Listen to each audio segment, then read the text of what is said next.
Buenos días. Para mí es un placer estar acá. Estoy hablando desde Uruguay, pero me siento dentro de este curso. Quiero agradecerle al doctor Camilo Rodríguez la invitación para participar. Y bueno, yo trabajo desde hace años en el Hospital de Clínicas de Montevideo, donde he hecho toda mi experiencia en Doppler transcraneano de hace más de 20 años y fundamentalmente ahora en monitoreo o neuromonitoreo múltiple. Conflicto de intereses es que tengo una empresa que realiza estudios de ETC y además tenemos un sistema de neuromonitoreo que vamos a tener cuando lo empiece a comercializar el hospital, un porcentaje de la licencia. Delimitación del tema. Nos referiremos al estudio Doppler transcraneano en adultos solamente. No vamos a hablar de niños. Conceptos básicos del Doppler transcraneano. Las bases físicas. Acá esto vamos a tratar de pasar un poco rápido. Las bases físicas, porque creo que ustedes van a tener otras charlas sobre esto, es el Doppler transcraneano utiliza ultrasonido, o sea, sonido que no se escucha porque su frecuencia es más alta que la audible por el sonido humano, por el oído humano, de 2 MHz.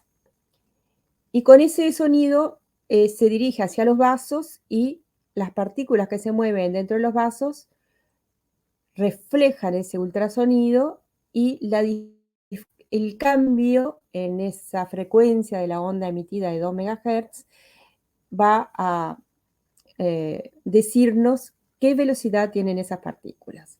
O sea que son muchas partículas que pueden ir a diferentes velocidades y que por lo tanto, como vamos a ver más adelante, tenemos un espectro de velocidades. ¿Qué vaso ve el Doppler transcraneano? Ve los vasos y estudia la velocidad de flujo dentro de los vasos grandes de la base, de las arterias de la base del cerebro. También se pueden ver venas, pero no es lo que nos ocupa en este momento. O sea, arterias grandes de la base del cerebro, fundamentalmente todas las que forman el polígono de Willis, sus ramas principales y los vasos que convergen en el polígono, o sea, carótidas, vertebrales, tronco basilar. ¿Qué parámetros nos da? Nos da, como ya les adelanté, velocidad de flujo sanguíneo cerebral. ¿Qué no nos muestra? No nos muestra flujo sanguíneo cerebral absoluto, es decir, no nos dice este paciente tiene 50 mililitros por minuto, no. Nos dice, este paciente tiene una velocidad, por ejemplo, de 60 centímetros por segundo. Y si dentro de una hora yo hago otro, el paciente pasó a tener, en vez de 60, 120, sí podemos decir que vemos cambios relativos en el flujo sanguíneo cerebral. El flujo que teníamos de 60 al principio, velocidad 60 centímetros por segundo, pasó al doble. Quiere decir que el flujo pasó al doble. Siempre que se conserven algunas características, que se acepten, que el ángulo de insonación, o sea, la dirección que yo le estoy dando al haz de ultrasonido sea la misma y que el diámetro de la arteria insonada no haya cambiado. Las diferencias con el transcraneal color Doppler o la ecografía Doppler transcraneana son fundamentalmente que no nos muestra imágenes anatómicas, es decir, el transcraneal color Doppler puede mostrar algunas imágenes anatómicas como algunas estructuras del tronco cerebral, los ventrículos, nos puede decir si hay hidrocefalia o no. Acá no, acá nos muestra solo características hemodinámicas, o sea, el flujo está normal, está alterado, está alto, está bajo, está hiperpulsátil, es decir, una cantidad de cosas que nos va a hablar de la hemodinamia, pero no de la anatomía. Lo muy útil en cuidados intensivos es que se hace rápidamente al lado de la cama del paciente, sin traslados, sin invasividad. Esto es el concepto más importante. ¿Dónde estudia? Estudia en las arterias grandes, como está acá señalada, la arteria cerebral media, que son arterias de la base del cerebro, que son arterias de conductancia, y no en los vasos chicos de resistencia. no estudia la velocidad, que es diferente en los vasos chicos de resistencia.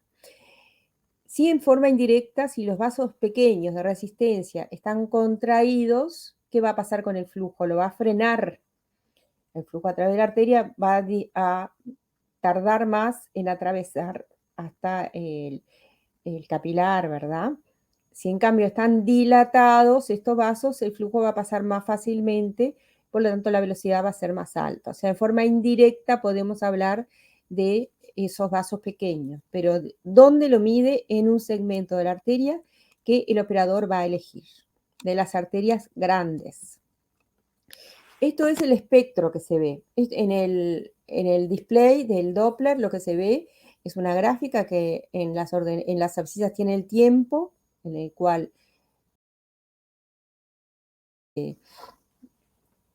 y se nos va mostrando los sonogramas, que son estas imágenes que estamos viendo, y en las ordenadas tengo velocidad en centímetros por segundo. Entonces nosotros a la izquierda vemos 4 imágenes que están en verde, ¿verdad? Y abajo tienen como un orificio negro, como un triangulito negro, y que eso se llaman el espectro Doppler. Todos son sonogramas, es decir, se ve con ultrasonido.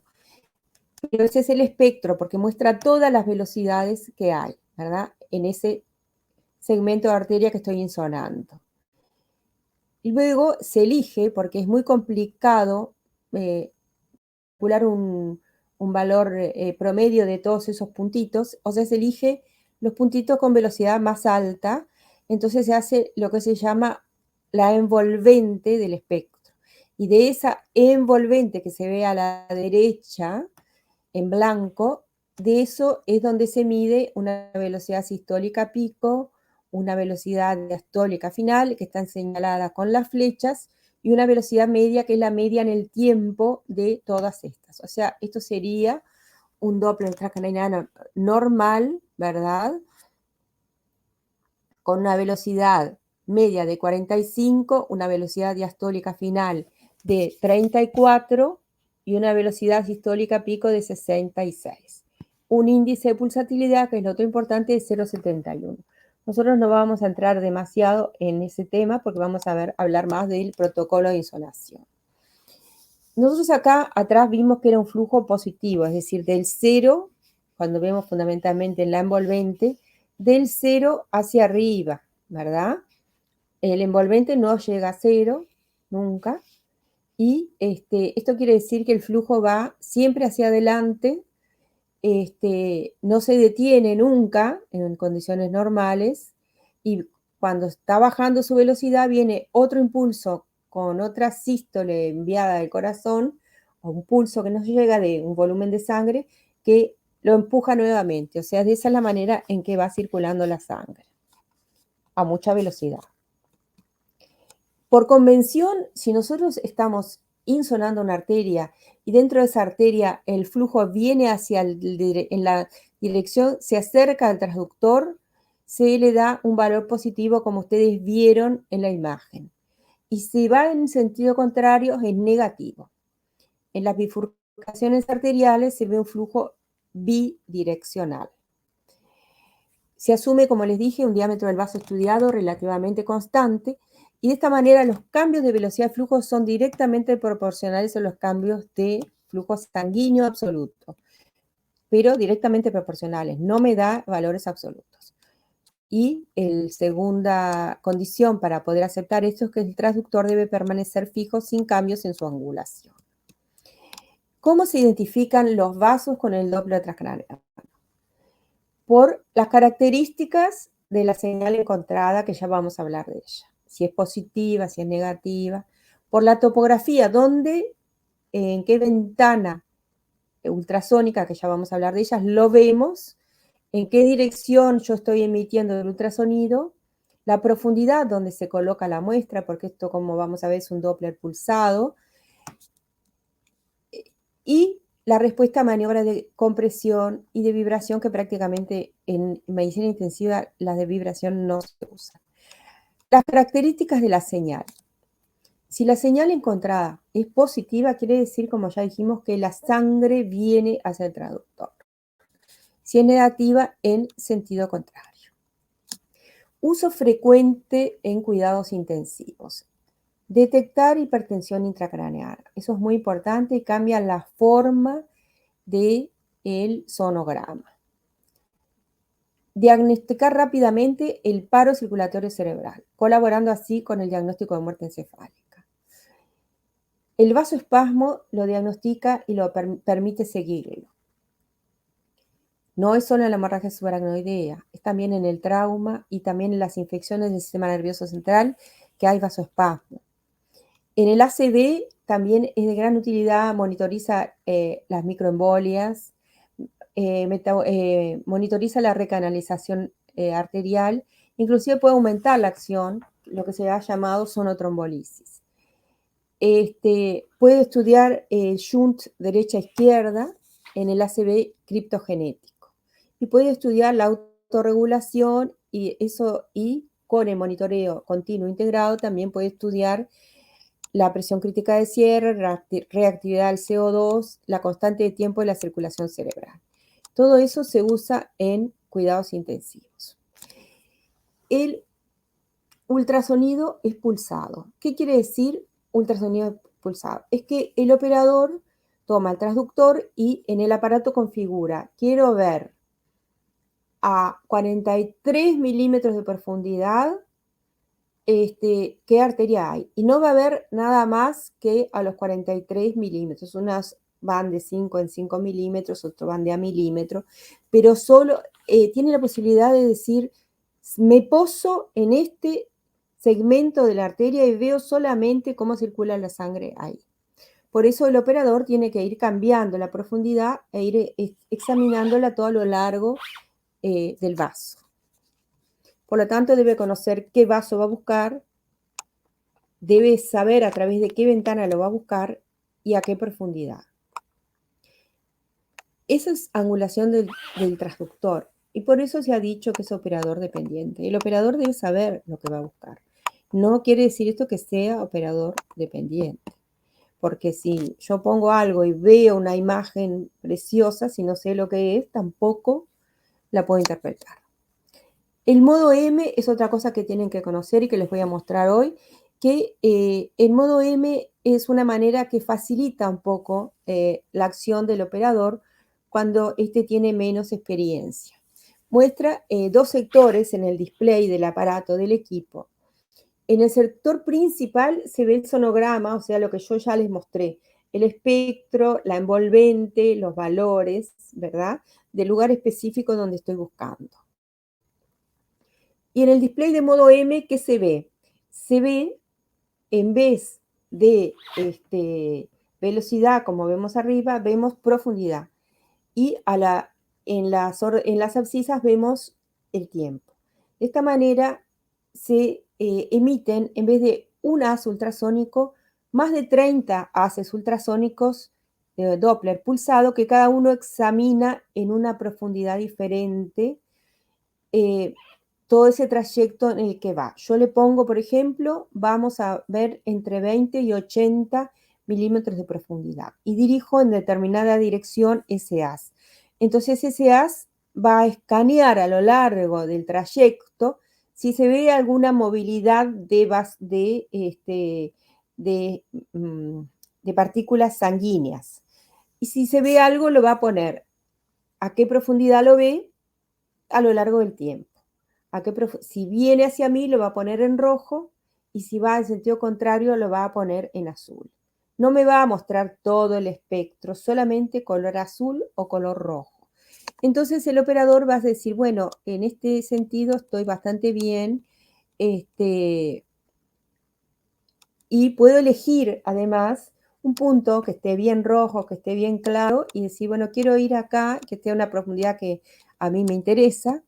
Y acá es un ejemplo. Arriba vemos el sonograma Doppler, un Doppler normal también. Y abajo vemos que en vez de poner velocidades en las ordenadas, tenemos una profundidad entre 40 y 90 centímetros de profundidad. Y ahí está buscando, ¿verdad? esto es una ventana temporal, y vemos que alrededor de 45, 60 tenemos una imagen roja que a lo largo del tiempo queda siempre igual, o sea que se ve como una cinta, y que es la arteria cerebral media que viene en la ventana temporal hacia mí. Entonces el operador puso, en donde está esa línea punteada, puso su transductor, eligió ese punto para poder ver el espectro que se está viendo arriba. Y luego tenemos dos arterias que van en sentido contrario, que es una es la arteria cerebral anterior ipsilateral y la otra es la arteria cerebral anterior contralateral, que también se ven acá. Perdón, la otra es la arteria cerebral media del otro lado. Acá tenemos otro display diferente de otro equipo, en el cual vemos también la arteria que se está mirando y vemos que a 45 es donde se está mirando, tenemos este sonograma que se ve acá, y después tenemos entre de 45 y menos de 45 hasta 65, tenemos una imagen que viene hacia mí. Hay una arteria que viene en el sentido del haz ultrasónico que yo estoy emitiendo, viene toda esa profundidad, la arteria está viniendo hacia acá, y cuando llega a 65, 66, 67, vemos que se pone negativa, o sea, ahí hay una bifurcación y el flujo viene hacia mí y va en sentido contrario. Esa es la bifurcación de la carótida en cerebral media y cerebral anterior. ¿Cuáles son los valores normales del Doppler? Dijimos que eran centímetros por segundo, y bueno, hay muchos trabajos sobre eso. Esto es uno que lo pongo porque es latinoamericano, es brasileño, y ellos encontraron en 88 pacientes que estudiaron que los valores varían según edades. Acá no lo vamos a poner, no vamos a complicar, eso lo pueden encontrar en distintas tablas. Acá vemos que la arteria cerebral media, su velocidad media, que es la que más nos importa, es de 62 y puede ir con un más menos 20, ¿verdad? Más menos 20. Entonces, para acordarnos, primero que es muy amplio el rango normal. Entonces vamos a acordarnos de 60. La cerebral anterior, acá dice 48. Y es normal también un rango entre 28 y 68. Esos son centímetros por segundo. Ponemos 50 para redondear. La posterior hay dos partes, dos porciones, la 1 y la 2. Una 40 y la otra 38, redondeamos en 40. O sea, vamos 60, 50, 40, 40, yendo de cerebral media, cerebral anterior, cerebral posterior, y más atrás, arteria basilar, acá dice 43, también con un amplio rango, ponemos 40, y la arteria vertebral ponemos 30. Dice 32, ponemos 30. Entonces, estos son los valores que más o menos tenemos que tener en la cabeza. Si queremos llevamos una tabla y miramos específicamente, pero estos son los valores importantes que hay que recordar. Las indicaciones. A mí no me gusta decir indicaciones del Doppler transcraniano. ¿Por qué no me gusta? Porque es como si uno dijera indicaciones de auscultar a un paciente. Todos los pacientes, si los estoy examinando, los ausculto. Me ayuda a ver qué hay adentro, a ver cómo respira el paciente. El neurointensivismo es como un estetoscopio. Me ayuda a ver qué hay adentro de la cabeza que está cerrada, ¿verdad?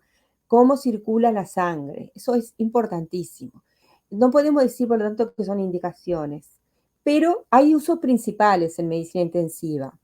Por ejemplo, las alteraciones, como yo les decía hoy, y seguimiento de las alteraciones de la hemodinamia cerebral, y especialmente útil en pacientes que están en coma, ya sea un coma farmacológico, un coma traumático, coma de diferentes etiologías, pero que no puedo hacer un examen, por ejemplo, un Glasgow, para ver cuál es su estado de conciencia.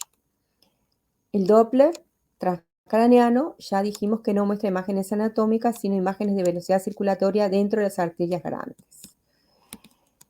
Las modificaciones patológicas más frecuentes que podemos encontrar son aumento de presión intracraneana o pensar que puede tener un aumento de presión intracraneana, vasoespasmo, hiperemia, alteraciones de la reactividad cerebrovascular, entre ellas de la autorregulación, y pueden coexistir, también es muy importante, dos o más de los puntos previamente mencionados. Esto entonces es importante, pero no nos vamos a explayar en este punto. Cuando yo voy en cuidados intensivos y lo voy a hacer el estudio porque quiero saber si el paciente puede tener una alteración de la hemodinamia cerebral, entonces el examen no tiene que ser tan detallado, sino que voy y miro 2 o 3 puntos de las arterias y veo, está aumentada la pulsatilidad, está disminuida la velocidad, pero cuando estoy buscando, por ejemplo, vasoespasmo, que puede ser segmentario, ahí tengo que ir buscando punto por punto, porque puede aparecer, mirar de entrada y decir, no, esto es normal, y 3 milímetros más profundo hay una alta velocidad que puede estar correspondiendo a un vasoespasmo. La técnica con estos pacientes.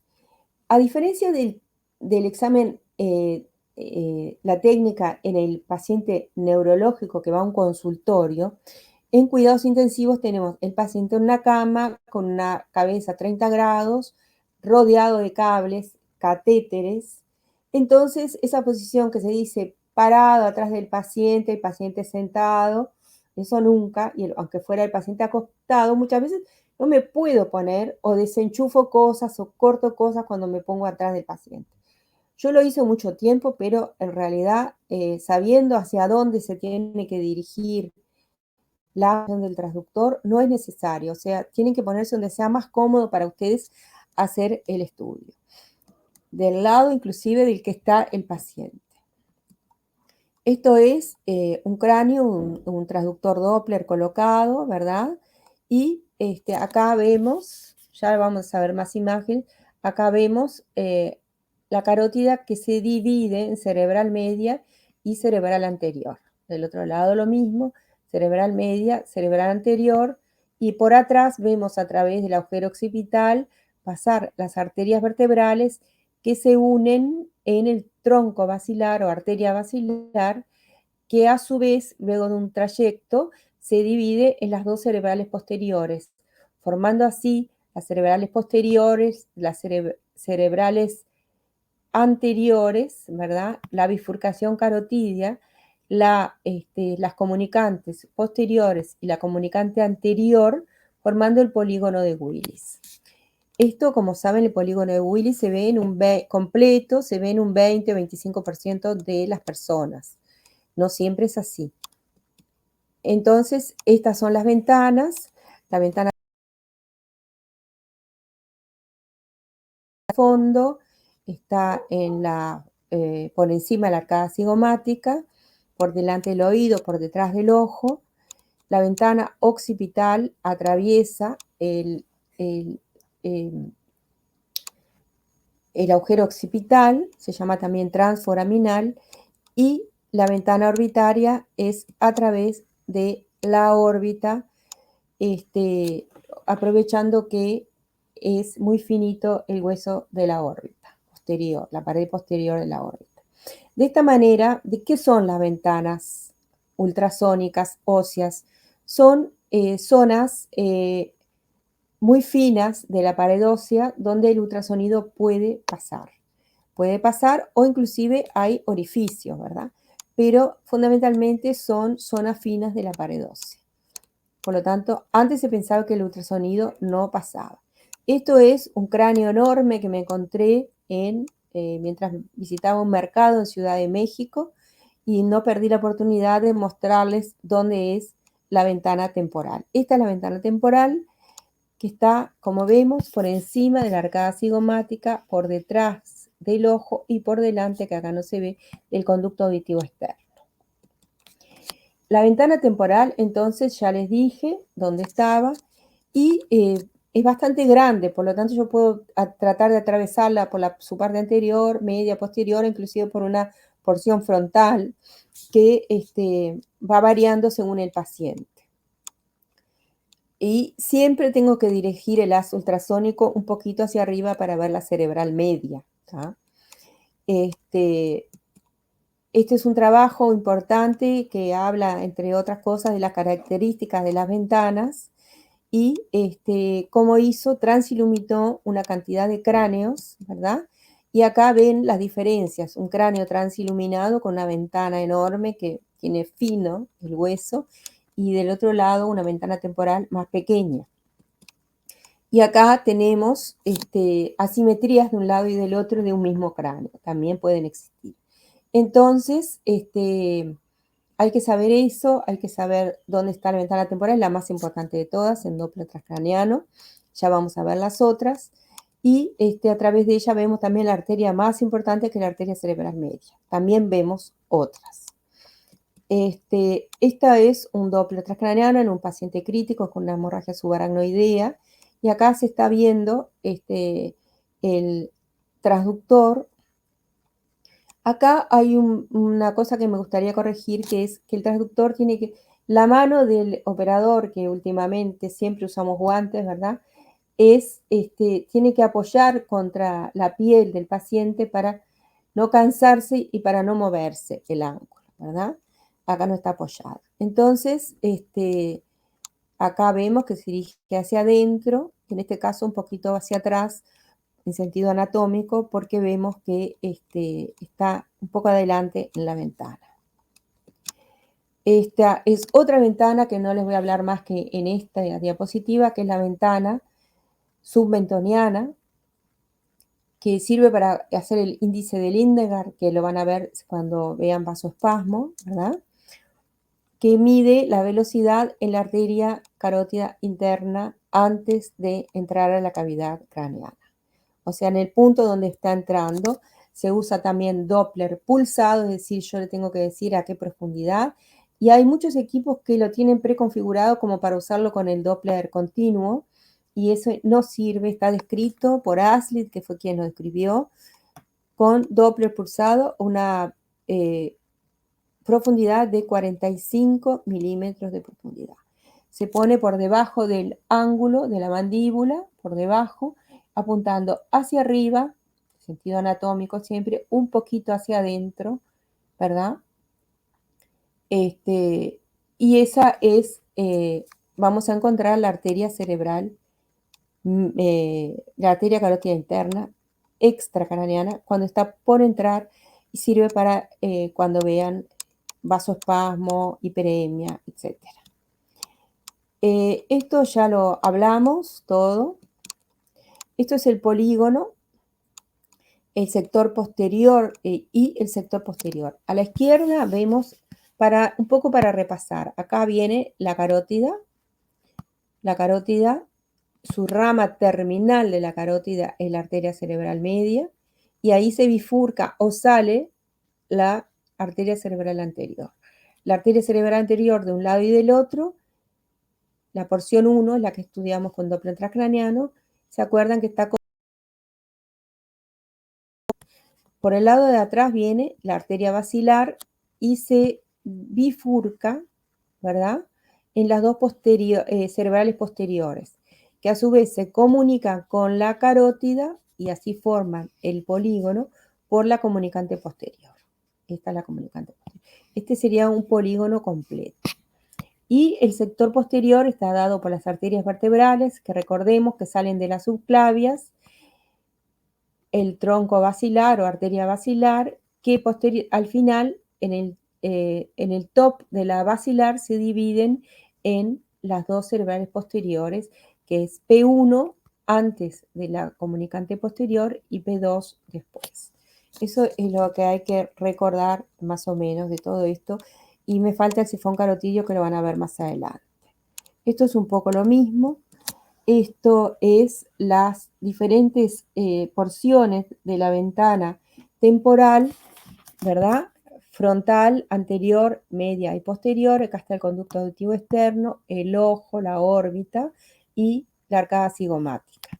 Y yo, de acuerdo a en qué ventana esté, frontal, anterior, media, posterior, tengo que, el ángulo de insonación va a ser diferente. Tengo que, el ángulo de insonación no, porque el ángulo de insonación es el ángulo entre la arteria y el haz ultrasónico.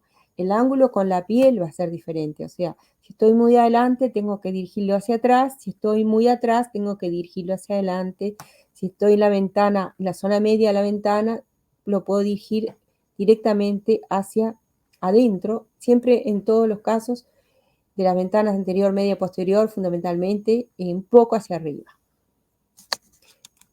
Bueno, o sea que siempre tengo que tratar de buscar el mejor ángulo con la arteria, que va a ser el que me dé las velocidades más altas. Esto es como buscamos la CM, arteria cerebral media, entonces, en los 3 cortes, mirándolo, en un corte axial, acá abajo vemos que en este caso está un poquito hacia adelante. Mirándolo en un corte sagital, vemos que está hacia adentro también. Y bueno, donde la profundidad la dice acá, entre 30 y 60 milímetros, dirección de flujo hacia el transductor, o sea que lo vamos a ver positivo. Y la velocidad habíamos dicho que era alrededor de 60. La rama terminal de la carótida se ve un poquito para abajo de la bifurcación. No se usa mucho. La arteria cerebral posterior la vemos en la misma ventana, pero como ven acá, el ángulo es totalmente diferente, va hacia atrás. Y como cuando uso Doppler pulsado, no la voy a ver a 40, 45, la voy a ver entre 60 y 70 milímetros de mercurio, milímetros, perdón, hacia atrás, y si después voy acercando el Doppler pulsado a la superficie, desaparece. Esa es una de las características para ver, para reconocerla. Otra de las características es, yo estoy viendo una imagen, no sé si es cerebral media o cerebral posterior. Las dos vienen hacia mí. La cerebral posterior, como les dije, es más profunda. Y si comprimo la carótida del mismo lado en cuello, la cerebral media va a desaparecer porque es la rama terminal de la carótida. Y la cerebral posterior, que depende de atrás, si es eso lo que estoy mirando, cuando comprimo la carótida, ¿qué va a pasar? Va a aumentar porque si hay comunicante posterior, va a mandar más sangre para rellenar esta que no le llega por la carótida. Si la comunicante posterior no existe, no va a haber cambio en ella, pero podemos diferenciarla por esas maniobras. La ventana transorbitaria sirve para ver el sifón carotídeo y la arteria oftálmica. Muy importante que la intensidad acústica, acá dice 0, pero está mal, hay que llevarla al 10% para minimizar la exposición del ojo. Es muy importante. Entre 40 y 60 vemos el flujo de la arteria oftálmica y entre 60 y 80 un sonograma del flujo carotidio intrasifón. Así es como nosotros lo ponemos en el párpado superior sin ejercer presión y vemos lo más superficial es la arteria oftálmica, que es una arteria extracraneana, porque está en la órbita, ¿verdad? Entonces va a tener una pulsatilidad mayor que la de las arterias cerebrales. Esta es como se ve la arteria oftálmica. Se ve, acá no se ve dónde termina la línea, pero termina acá, la arteria oftálmica viene por acá. Y entre 60 y 80 milímetros de profundidad vemos una imagen positiva, que viene hacia el transductor, cuando estamos mirando, como ya les dije, desde la órbita. En el sifón carotidio tiene esta forma, la carótida entra, viene hacia el ojo, tiene la rodilla sifón y va hacia atrás. Estas son 3 porciones que vamos a ver. Esta, estamos viendo acá, el flujo se acerca al transductor, la vamos a ver como positiva, esta la vamos a ver como bidireccional y cuando se aleja la vamos a ver como negativa. Acá está. Y esta que es más picuda porque es una arteria de mayor pulsatilidad porque es extracraneana, es la oftálmica, que está a menor profundidad. Y por último, la ventana occipital o transforaminal se busca por debajo de la protuberancia occipital externa y se dirige hacia el nasion. En general, el paciente tiene que, si se puede, doblar un poquito la cabeza, o sea, flexionar el cuello hacia adelante y se insona dirigido hacia salnación, que es la raíz de la nariz, si recuerdan, ¿verdad? Arriba, entre 80 y 100 milímetros, buscando la arteria basilar. La posición del paciente puede ser en decúbito, con la cabeza elevada a 30 grados, y a veces le ponemos, si se puede, no está contraindicado, una almohada que nos deje un espacio para la mano atrás de la cabeza, o lo lateralizamos. Las arterias vertebrales están en la misma ventana occipital, ¿verdad? Pero miramos un poco hacia afuera. El flujo se aleja del transductor en las arterias vertebrales porque yo estoy mirando a través del agujero occipital y el flujo sube hacia el cerebro, ¿verdad? Entonces, sonograma se verá negativo. Tenemos que saber que muchas arterias, que muchos equipos le dan vuelta para ver el transductor, entonces hay que mirar según el equipo que yo tenga. A veces las imágenes negativas se ven positivas, pero hay una parte, un icono en el display que me dice esta imagen en realidad está dada vuelta. Las arterias vertebrales también pueden buscarse a través de la ventana retromastoidea. ¿tá? Y ahí en vez de ir hacia afuera, voy un poquito hacia adentro. Esto lo usa mucho la doctora Carino, que es una amiga intensivista y hace Doppler transcraneano de Buenos Aires, que muchos de ustedes la deben de conocer. Mejor dicho, de La Plata. En la ventana occipital, entonces, la arteria vertebral, como vemos acá, es negativa, se ve entre 60 y 90, que es variable, y acá está el transductor puesto y cómo está dirigido hacia los costados para ver las arterias hacia un lado y hacia el otro, ¿verdad? Y la arteria basilar se ve más profundamente y se ve entre 80 y 120 y también es un flujo que se aleja del traductor. Otra cosa importante que no hablamos es la ganancia y la potencia del equipo. Eso en general viene prefijado, pero si yo veo que, por ejemplo, a través de la ventana temporal no veo una imagen clara, puedo aumentar la potencia y eso me va a ser más fácil atravesar el hueso. Si por el contrario veo que tengo una imagen y no mejora con el aumento de potencia, puedo aumentar la ganancia, que es como subirle el volumen a la radio. Pero me va a subir el volumen de eso y me va a subir el ruido también. Entonces, tengo que jugar con esas dos cosas para poder ver una imagen buena. Bueno, terminamos más o menos un poquito pasaditos de tiempo, pero les agradezco mucho la atención y si hay preguntas, bueno, veremos si podemos responderlas. Hasta luego.